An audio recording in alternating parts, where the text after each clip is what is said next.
event. I'm the chaplain of the Queens University Orange Society. My name is the Reverend Stanley Gamble, and it's a pleasure to be introducing this event. We meet today to honour the late great Enoch Powell, a political philosopher, a classical scholar and poet, a high Anglican and Tory, a libertarian, a man who loved his Queen and country, a towering intellect, and a man of principle over party, and especially for our context, a unionist.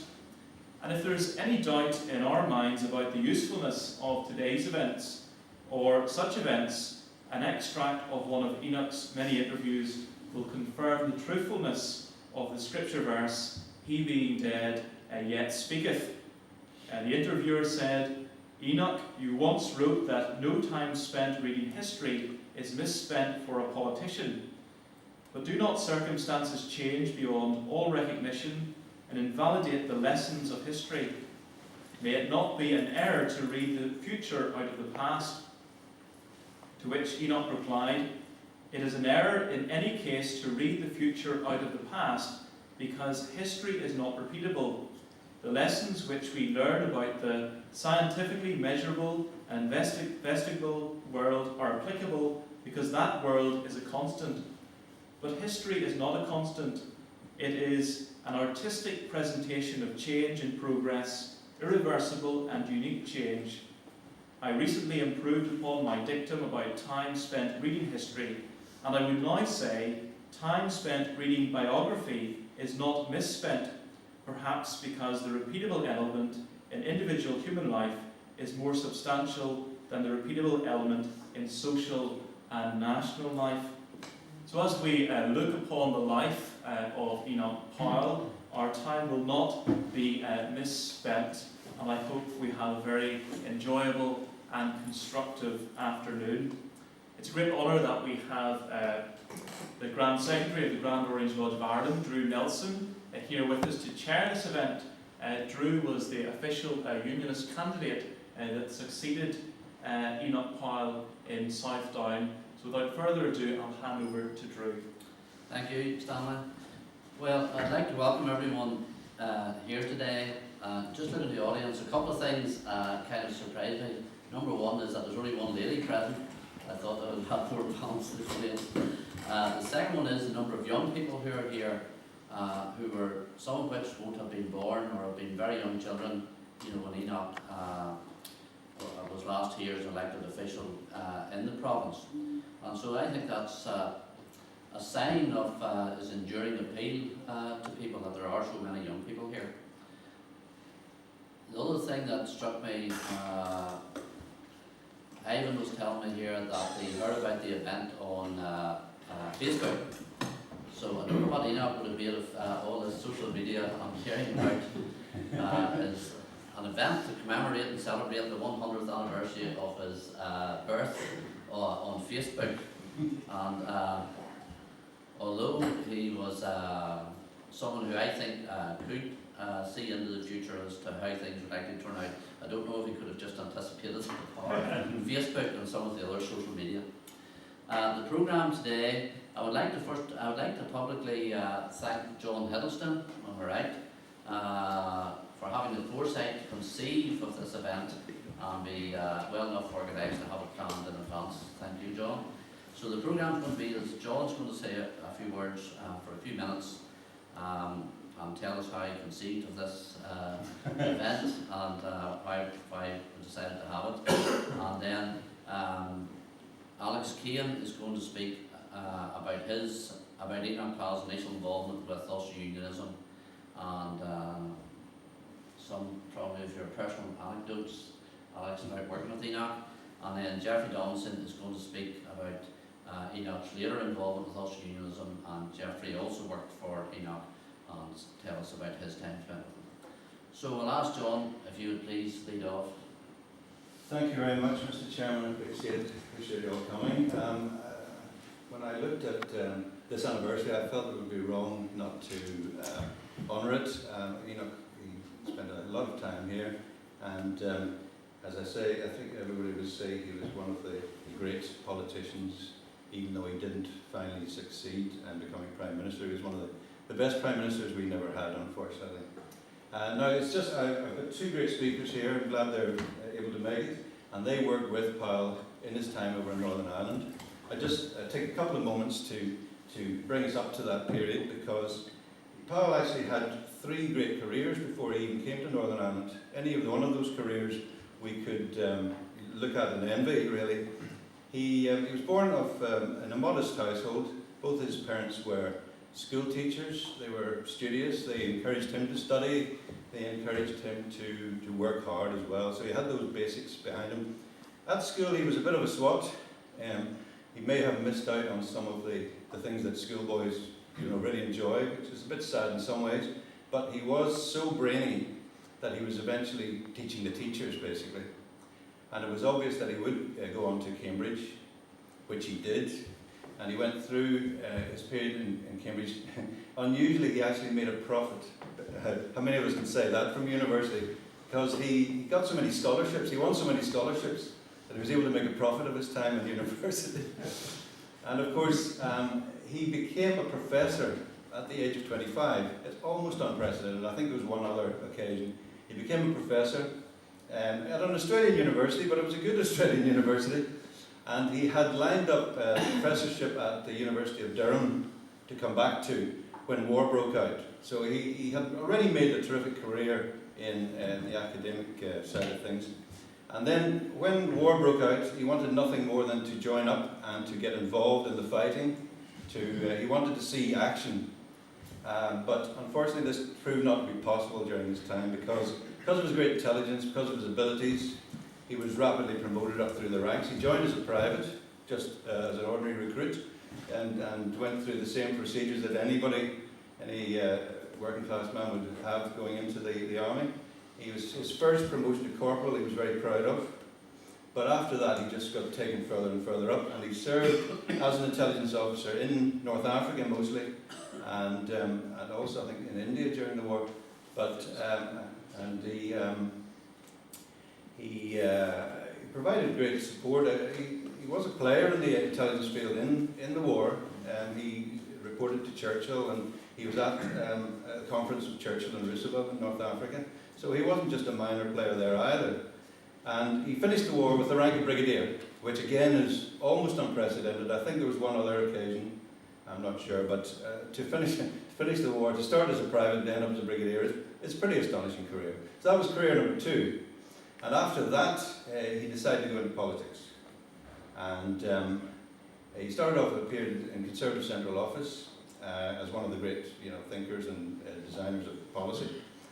He soon managed to get a constituency of Wolverhampton South West, and he took that on as a marginal seat, and within a couple of elections it was a safe seat. As usual, he worked very assiduously to get people on board, and he just became very popular.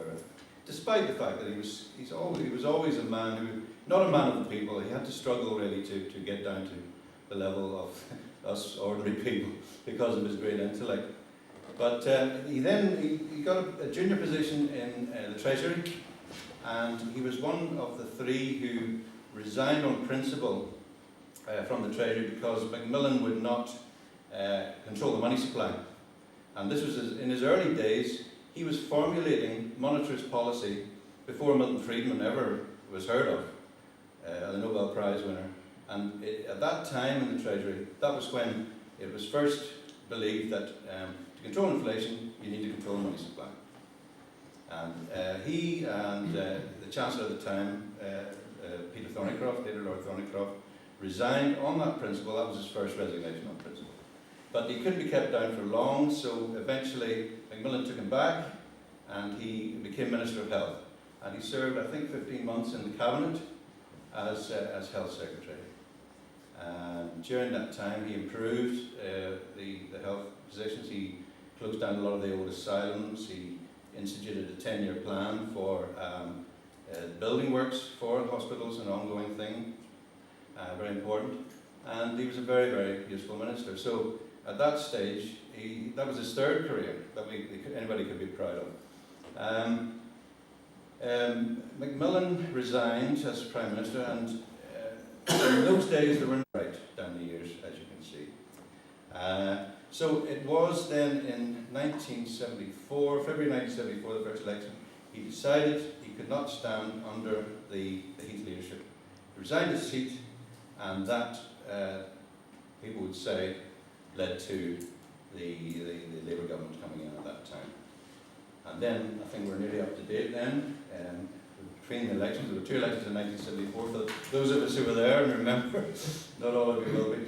And Powell was, well, I think, I won't go into the details because I'm sure our 2 speakers will know more about this than I do. And fortunately, he was able to give us the benefit of his great wisdom and strength, and we were able to offer him something that he needed, which was constituents. So that brings us up to date, and I'll return to Mr. Chairman. Thank you. Thank you.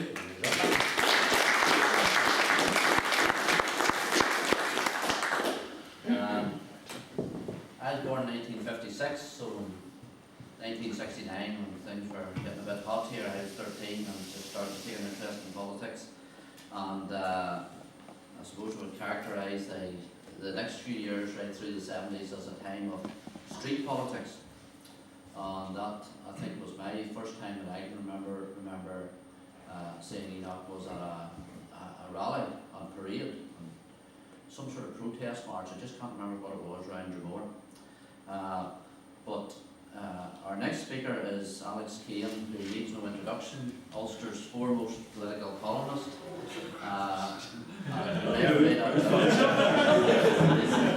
You may or may not know. That's a fiver well earned. Alex will put more meat in the bones here, but Alex worked for Enoch when he became the MP for South Down. And so he has been closely involved in his early years in the province. So I now invite Alex to address us. And the way we're going to do this, Alex is going to speak and then Jeffrey, and then we'll have a discussion, period for discussion after that, which I'm sure will be very interesting. Thank you, Alex.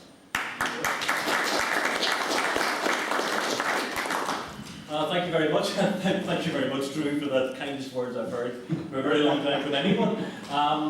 Thank you to John as well, who invited me here about, I think it was about 4 months ago when I was on my 4th vodka white lemonade, and he suggested to me I might like to spend a Saturday afternoon talking about Enoch Powell. So I said yes, and I thought he had forgotten about it until I think it was 3 weeks ago.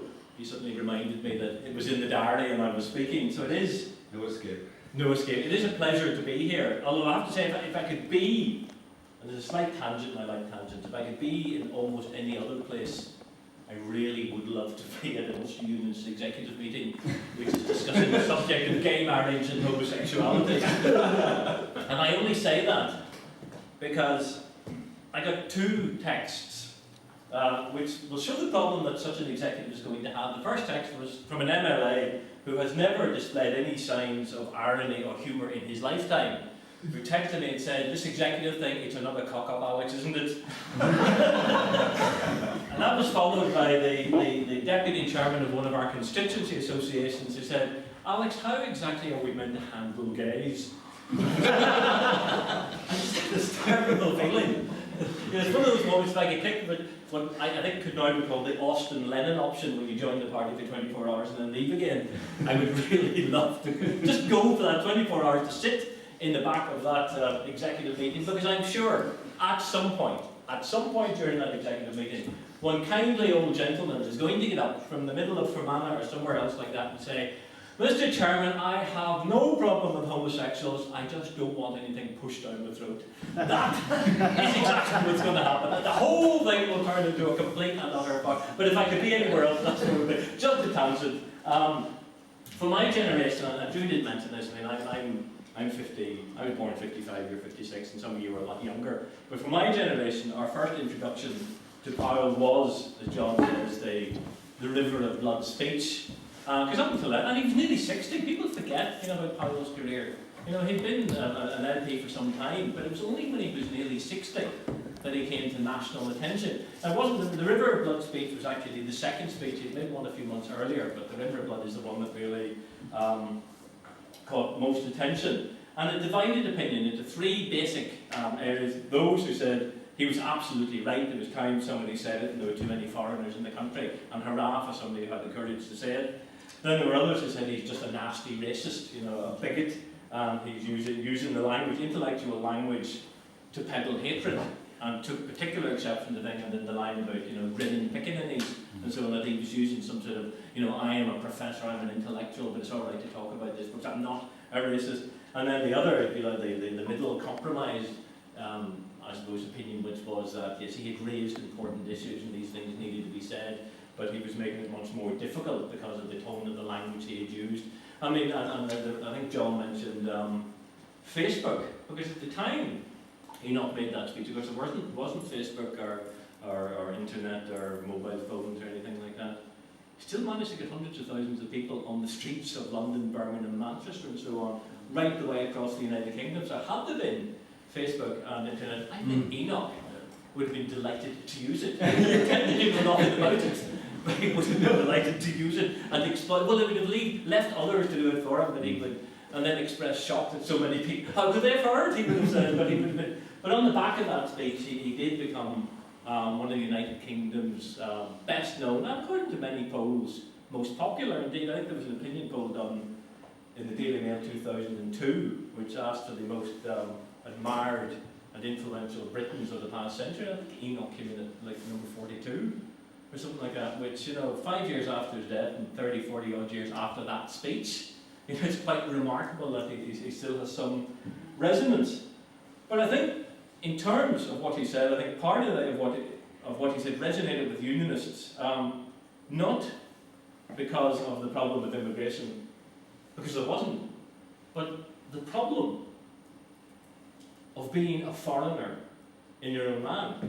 And there's a paragraph in the speech which was actually picked up by Harold McCusker years later, but it's worth remembering. It says, "But while to the immigrant, entry to this country was admission to privileges and opportunities eagerly sought, the impact upon the existing population was very different, for reasons which they could not comprehend, and the pursuance of a decision by default on which they were never consulted, they found themselves made strangers in their own country." And if you look at that period, that 1968-1969 period, when Unionism felt it was being forced to make changes, over which it was never consulted, when Wilson and Callaghan were saying, you must do this, this must be reformed, that must be reformed, this must be changed, there was a sense within Unionism, and I was just about that age when you could begin to pick up these nuances, there was that sense that somehow, even though you were a majority in your country, you were somehow a foreigner within your own country. Your own identity was being challenged, your own cultural background was being challenged. And much the same time that Powell detached himself, John mentioned it, detached himself from the Conservatives detached themselves from the Ulster Unionists when he removed the whip over the Sunnydale thing. So you had this convergence of Powell, who felt abandoned by the Conservatives, and the Ulster Unionists, who felt abandoned by the Conservatives, but finding that they had common cause on a number of basic issues. But in terms of when I first saw Powell, it was actually in September, October, it was certainly early autumn 1972, and it was the Orange Hall in Armagh, which would comfortably hold about 350 people, I think, at that time. I think they may have extended it, but at that night had a minimum, at least 600 people, and maybe more. And they'd come to see, my father was chairing the meeting, so they, and I got a very good seat near the top table, and I was able to watch him which is wonderful, I was able to watch him very close, because obviously I never thought I'd see him again, so it was just a wonderful moment. And this is an audience, of course, who used, like all Ulster Unionist audiences at that time, you got a prayer, you got a speech, you got a collective whinge, you got a sandwich, you got the national anthem, and you went home again. That was politics in Northern Ireland. You know, it was never any serious debate about what unionism should be doing and what was happening. It was always everybody else's fault, so let's just do the wins, eat and go home. And suddenly you had Powell, this extraordinary man. And if you've never seen Powell live, Jeffrey will tell you, anyone has seen it, it is an extraordinary experience. He's not a speaker. He's an orator, and there is a difference. You know, there are good speakers. I've heard good speakers. I've heard, in some cases, brilliant speakers. One of the best speeches I ever heard in my life was a Michael Heseltine's speech at the Conservative Party conference a few years ago, when it was just brilliant. There was the one where he did, with balls. He said, the Labour policy, it's not an economic policy, it's balls. And it was that sort of just ability to connect with an audience. Powell was different. John sort of hinted at it. Powell made no concessions to his audience. He never talked down to an audience. He never patronised an audience. He took them with him all the way through the journey where he was going. And this was an audience who were getting doses of Burke, Virgil, Plato, John Locke. Most of them hadn't a clue. They were getting doses of this, didn't know who these people were. What they heard and what they saw was what they wanted to see and hear. One of the best known political figures in the United Kingdom on their side. And the most extraordinary aspect of that speech was that he rubbished Stormont. He basically told them Stormont had been an absolute waste of time, had damaged unionism, had damaged them, had made Northern Ireland different. And they lapped it up. They applauded him.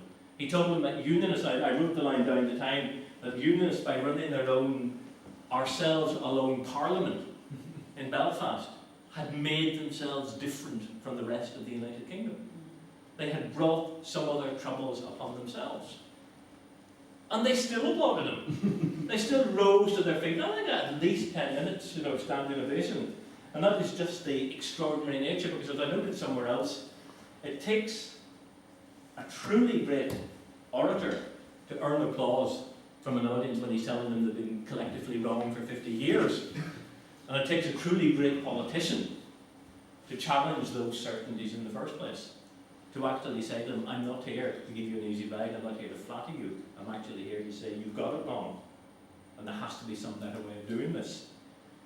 I didn't see him again until September 1979. It was a few weeks after Jim Molyneux had been elected leader of the party, a few months after Margaret Thatcher had been returned to number 10. And in many ways, I think, for those of us at that moment who are old enough to remember it, it seemed like a good moment for unionism. Thatcher in number 10, who was supposedly very supportive of the unionist position. Enoch safely returned in Southdown after winning it in 1974.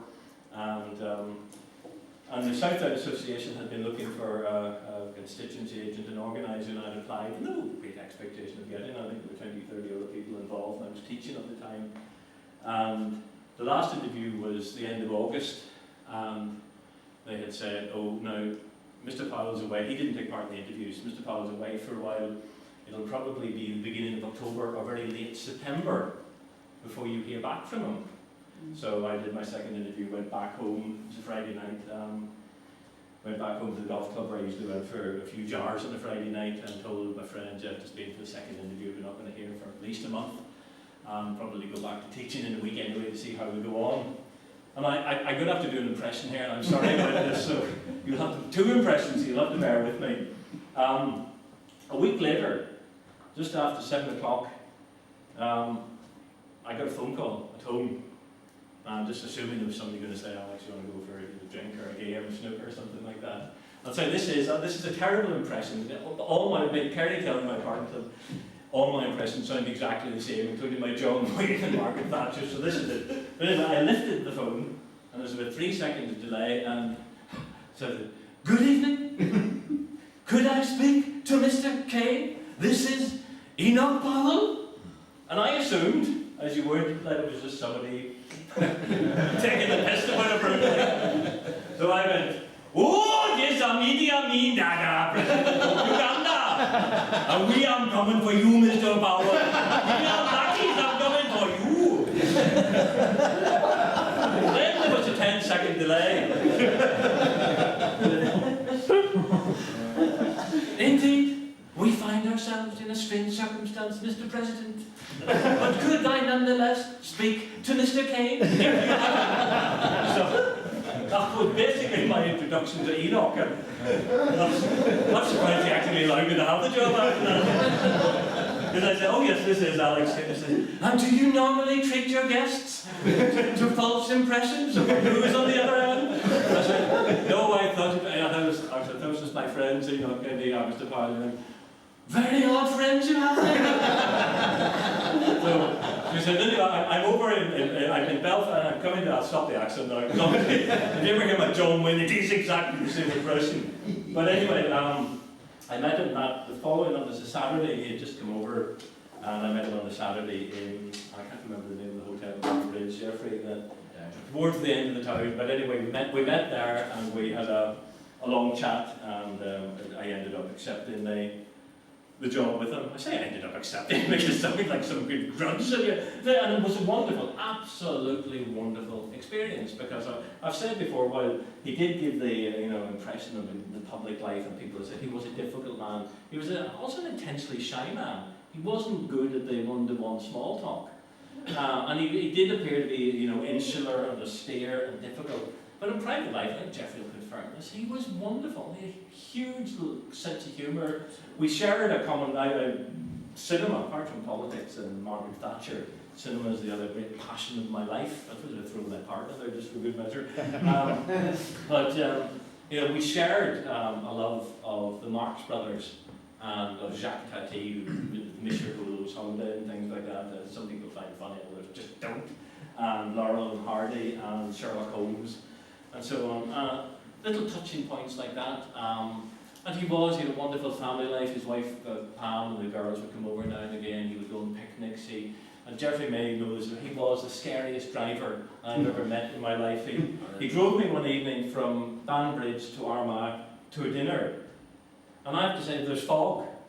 And I have to say, it's not often, I'm an atheist, but I nearly converted on that journey. It was so horrendously bad, and I ended up just looking at the floor. Because he would overtake vehicles. When they're coming to you lights through the fog, he would still overtake. And he had this thing, I think, that his moment would come when his moment was due to come. I just didn't want to be in the car or anything. But I mean, it was a wonderful experience working with him. And in terms of what he taught me, he says, don't speak with your hands in your pocket. I just have it, I did the occasional speech and I would be like this, with the lad. I said, don't do that, because it looks like you're bored, it looks like you couldn't bother. He said, always prepare a speech, even if you only hold it in your hand, always prepare it and cut it up. And I still do it 30 odd years later. Cut it up, print it out, cut it up, staple it at the top or somewhere like that, and turn as you go, so that it's always there when you need it. He said, most of it should be there in your head somewhere, but if it's a set text going to be issued or something like that, you need to make sure, because if you say something that's at variance with what's in the text or what's been given to the media, that's where problems start. But always make the effort to prepare for an audience. If you turn up to an Orange Hall or wherever it is you're going to be, and there are 6 people there, give them exactly the same speech if there were 600 people there. And Jeffrey will know this as well. I turned up at meetings for him, and this was in the height of his popularity, and you'd still turn up in the middle of Rathrilon with 6 little old ladies around a gas heater. And he still gave them the speech, he still stood up, he still gave them the full works, whether or not they'd nodded off halfway through his material, he still gave them the full works. Told me to cut my hair, which didn't become a problem shortly afterwards, because I used to have John probably remember, I used to have very long hair. Never talk down, don't be ambiguous, and don't split your infinitives. And about 6 months later, I was doing a speech in Kilkeel, Orange Hall, and Enoch was at the back. I was doing it in my capacity as constituency organiser, and Enoch was at the back.